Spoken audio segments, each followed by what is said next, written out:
રામ રામ મિત્રો, નમસ્કાર. આપણે આજે જીરાને 17 થી 18 દિવસ થઈ ગયા છે.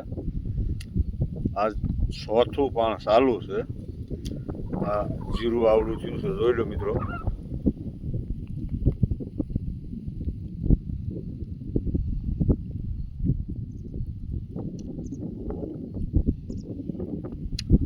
અઢારમાં દિવસે આજે આપણે ચોથું પાણ આપી રહ્યા છીએ.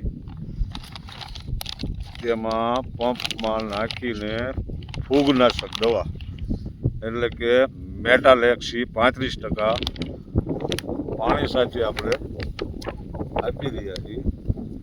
આજે 17 થી 18 દિવસ પૂરા થઈ ગયા છે.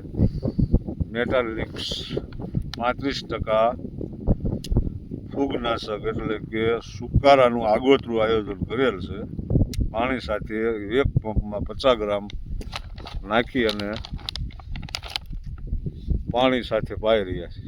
તો મિત્રો, આ સુકારા માટેનું આગોતરું આયોજન કરવું જરૂરી છે, જેથી આપણે સુકારામાં રાહત મળી શકે અને જીરાનો ગ્રોથ પણ સારો બની શકે. આજે આપણે 17-18 દિવસ થઈ ગયા અને 4 પાણ પાઈ દીધા છે. હવે આપણે આગલું આયોજન જે કાંઈ કરશું, દવા છાંટશું કે જે કાંઈ કરશું, તે આપણને દવા અને બધી જ માહિતી સાથે આપી દઈશું. ચાલો મિત્રો, આજે આટલું જ, બસ. રામ રામ.